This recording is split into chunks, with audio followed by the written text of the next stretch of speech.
Channeling's a strange affair, isn't it? Communing with disembodied beings who share knowledge and prophecy with certain individuals. Speaking with or for the Shining Ones. This very curious transfer of intelligence from hidden entities, out of sight from physical life.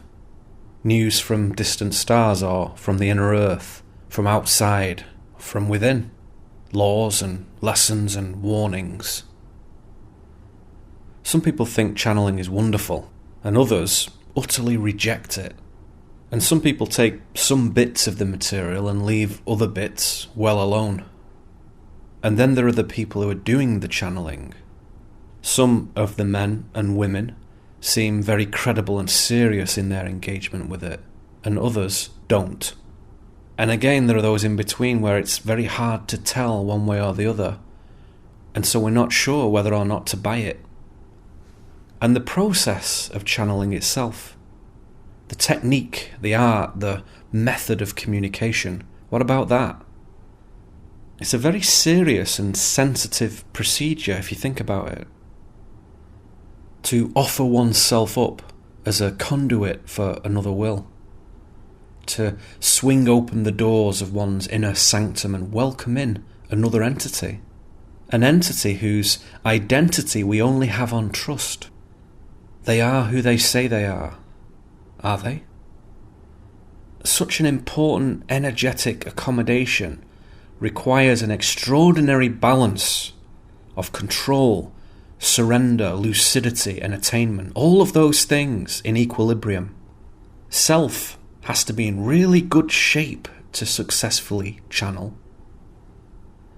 I have my own personal experience of this in the last 20 years, my own inner appreciation of it, as well as experiences shared from very trusted colleagues, quality people who I know in life. A lot of people initially discount channeled material, and I completely understand why. It's a very weird thing. It has no formal place in mainstream reality. The closest regular folks will come to it is in the visions of prophets and disciples in mainstream Abrahamic religions, in Judaism and Christianity and Islam. And there it is possible to read of people in these books, in the Tanakh and the Bible and the Quran. And in certain instances, if you read carefully, they aren't just visual experiences, they're not just visions, they are what we now call channelings. So that's the closest and the last most will ever hear of it. The problem we have today in modern times as open-minded spiritual students is that from the 1960s through to today, the New Age movement has produced so many millions of sloppy, disorganized bastards that we are impelled to sort the wheat from the chaff. And there's a lot of chaff. So we have to learn to separate strong from weak, credible from absurd, real from unreal. And it is complex, because on the one hand you can say that there are various degrees of realness, which there are, but on the other, equally true, from my experience, there are universal absolutes that cannot be contravened by any incarnate or disincarnate soul. There is a standard of truth which governs each realm. It becomes simpler and simpler, purer and purer, the higher up you go, as it were.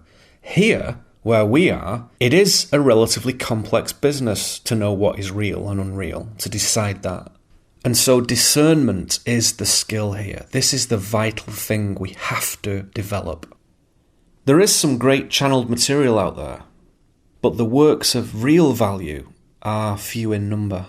Most of the stuff on the bookshelves and in the workshops and at the conferences and in California and in Glastonbury and in Shasta and in Ashland and wherever, all these places, Sedona, wherever, great sites of wisdom, whether you're in Egypt or whether you're in Machu Picchu, wherever. People go there and say things, have experiences and do things. And most of it is rubbish.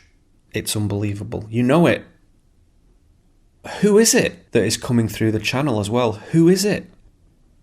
If we're to take many of the higher beings and human channels at face value, even then, the names, the personages are suspiciously extraordinary, these who are channeled through. Metatron, Saint Michael, Jesus, King Arthur, Zargon the Mighty, Jimmy the Razor, the Blano Festiniog Pleiadian male voice choir. Why can't it just be a guy who just ascended in his own unique way? Not to godhood, but just some real healthy 4D style. Someone we've never heard of, someone who attained his own higher soul expression through his own will and sweat. But no, it is invariably some sort of phenomenal, deific or alien celebrity. So let's look at it in the most level-headed way we can. Let's be fair on both sides. Let's bring a judicious attitude to this. Because there is sometimes at play here a sort of archetypal entitization. Those holographic imaginings that leap across from the subjective mass unconscious into the objective world. They attain life. They are the tulpas of classical imagination made flesh. And off they go, into the world, just like me and you. Are they real? Is it really a unique soul ascending and sharing wisdom? Or is it a belief that has come to life? An unensouled being that represents the dreams of millions of unconscious people? It is my understanding that it's exceedingly rare for especially elevated intelligences to ever have discourse with man. It interferes with growth, it breeds cultishness, and it often risks disempowering the individual journey. Think about it, non-interference is pretty important if you care about an evolving race. No war, no disease, no meteor, no salvation, no technology, no medicine, no escape, no nothing is so important that it displaces the wisdom of non-interference. We have to be left to our own devices. If we're ever to attain that magical threshold of self-governance, we're not there yet. Very few men and women I have ever met in my life have disciplined and honed themselves sufficiently to wisely self-govern. Very few. So when people haven't got that, and they've acclimated themselves to not having that, they willfully surrender themselves to outside governance. And this lesson cannot be learned by cheating from outside sources. We have to learn it for ourselves. Empire is what happens when humans give up on self-governance. What I'm drawing attention to here is something really interesting to me, which is this. The study of channeling is a brilliant exercise in discernment. Because you can't write it all off, and yet you can't embrace it. Both of those are the wrong answer. There's something in between which forces you to look at what is real. To ask yourself the question, why would a super high intelligence, whether an ancient earthbound spirit or an off-world visiting intelligence, why would such an entity choose a messed up, sloppy human being to serve as their channel? So we have to ask good questions and formulate good answers to stuff like that. And people ask me about this all the time. Who can we trust? How do I know what is real and what is not?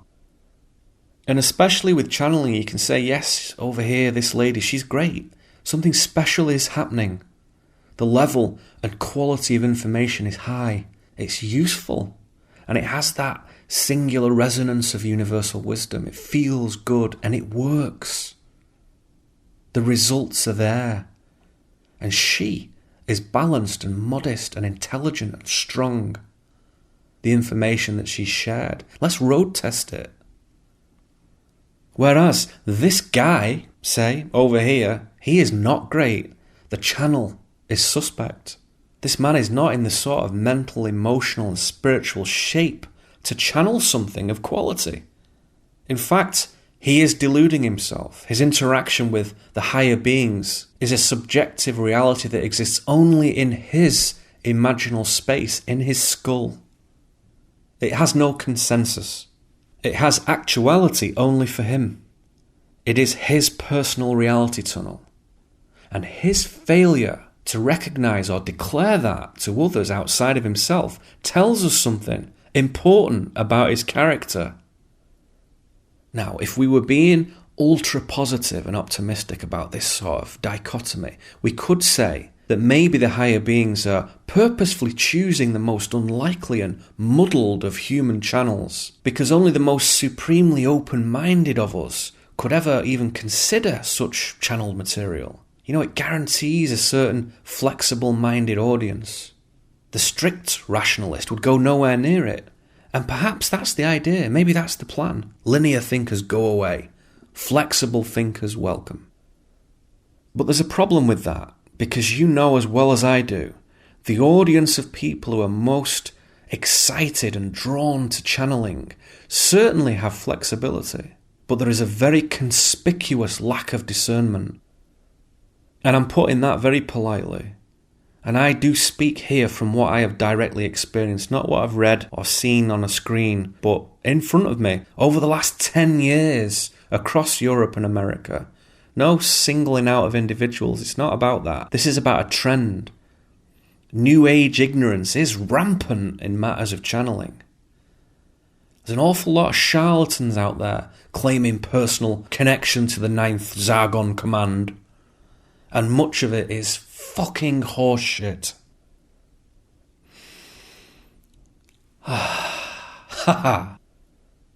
It's very current in my thoughts, this, because over the last year, on my travels across the States, I've seen some fake channel people exploiting weaker characters, individuals who are suffering with illness and depression, newly bereaved and such like, and the channelers would come in and really make things worse. There was some immediate relief, there usually is, like the fake clairvoyant who contacts your dead cat and tells you that everything's okay, and he misses his little red bowl and how you tickled him under his chin. But in the long run, this really doesn't make things better. It doesn't help. It takes power away from the individual and places it on the outside, and that is always suspect. Simple rule of thumb. Look at the channel, look at the person, assess the attainment in that individual. There is a strong relationship between the ability to successfully channel and a track record of solid spiritual attainment in the person. It's reflected not in the words, not in the ideas, but in everyday deeds and conduct. Is it evolving? Is it powerful? Watch them, talk to them, discern the truth. The most important tool on the spiritual path is discernment.